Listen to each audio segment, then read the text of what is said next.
anakuachia kanamna fulani ya kupata kaugali, ya kupata kamboga mboga, ya kupata kachakula, ya kubadilisha. Haina shida kwake. Sema hiyo sio problem ya shetani. Mwambie wewe kula cha asubuhi, cha mchana, cha jioni, vaa, kwake sio tishio. Sema kwake shetani sio tishio. Bwana asifiwe sana. Bwana asifiwe sana. Lakini hayo, kwa nini nasema hayo hayamtishi? Hayamtishi kwa sababu angalia namna anavyotoa ruhusa. Mungu alitaka hao watu waende complete, moja kwa moja, kwa kufanikiwa kutoka kabisa kwenye hatu mahali walipokuwa wameshikiliwa kwenye ule utumwa, waende wafike mahali alipokusudia. Lakini jamaa anawaambia sawa, mimi nawapa ruhusa.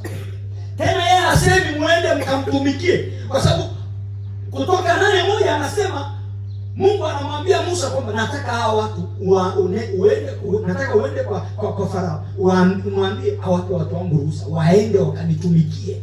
Okay.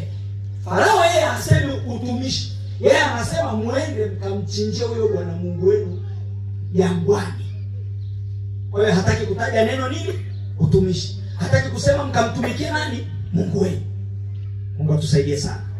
Hivyo ndivyo alivyofanya shetani. Kwamba kwenda kanisani yeye haimtishi. Kinachomtishia kanisani unapata nini? Hicho ndio kitu anachokidiri nacho, kwamba huko unakoenda unapata nini?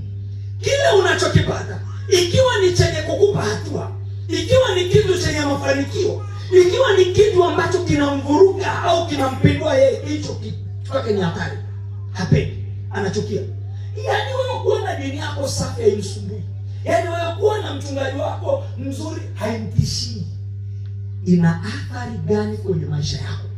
Ile dini yako, ile kanisa lako, yule mchungaji wako anaathiri vipi maisha yako?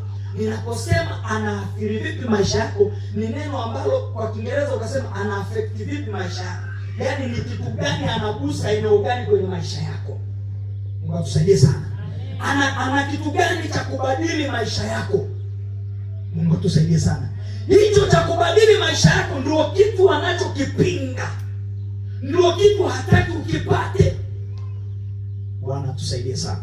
Mungu atusaidie sana. Mungu atusaidie sana. Maisha ya watu wengi wamerizika na hali walionayo, kwa sababu wanafikiri kwamba haya ndio maisha. Wanadhani kwamba haya ndio maisha.